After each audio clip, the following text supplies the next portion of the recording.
Something there is about a good tavern that inspires fierce loyalty. It's been consistently good for the 50 years I've been coming here. But this Lowell landmark, built in 1834, has fans like no other. We have many people that come in asking to see the fans turned on. More on the fans in a bit. For now, let's raise a glass to this throwback to an earlier era. The oldest bar in Lowell, the Worthen House Cafe. It's eclectic, I think is a good word, cozy and very warm. You'll see writers, artists, musicians, construction workers, children, and they all sort of blend together. Penelope Harmorgis's family bought the Worthen, a registered historic landmark, in 2001. It came with a couple of centuries worth of legacy and lore, much of which can be found on the walls. One face in particular seems to be everywhere, even on the bobbleheads, that of local legend, writer Jack Kerouac. This is our home base. If someone's going to come to Lowell and they want to see historic Lowell, they want to see a tavern where Kerouac would hang out, this is the place.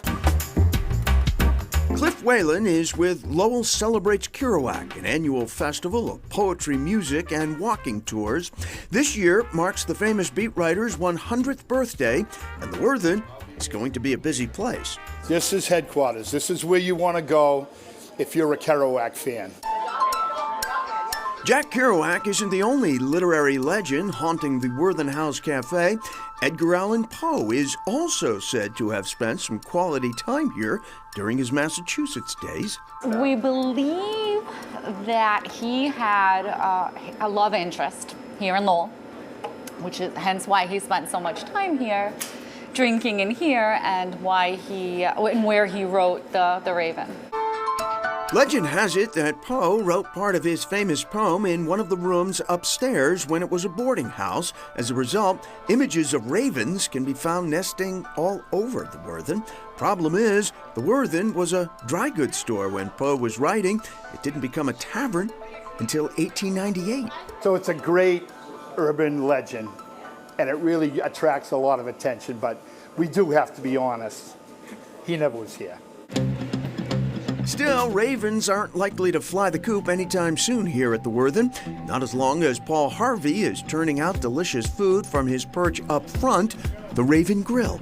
I put out your basic pub food with my own love and twist in it. There is a rotating list of daily specials, but Harvey's rep around Lowell is built on his burgers. I don't know how you're going to put that in your mouth, but... Behind the bar, yet more colorful quirks from the Worthen's past. Longtime employee, April Underwood. So this is a prohibition panel, so when you weren't allowed to sell alcohol, this is where they hid it. Upstairs in the attic, weekends bring an infusion of youth and decibels.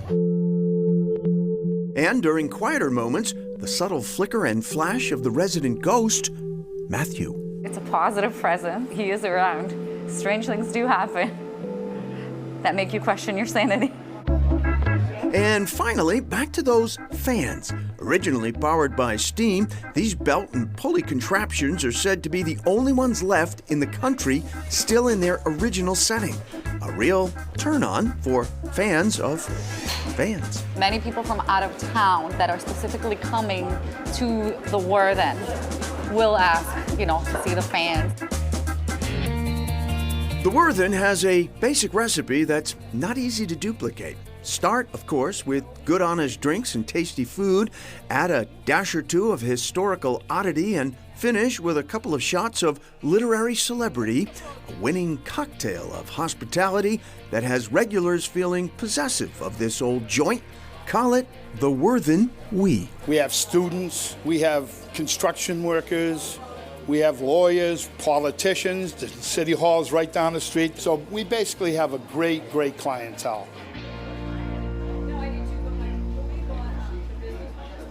Great spot. And last year, as Ted mentioned, Lowell marked the 100th birthday of Jack Kerouac with events and celebrations all across the city. Yes, and the Jack Kerouac Foundation recently announced that they're going to build a museum, performance venue, and education center in his name. And it's going to be in Lowell, in a former Catholic church where he once served as an altar boy. They are still fundraising, so if you'd like to donate, you can. That's nice.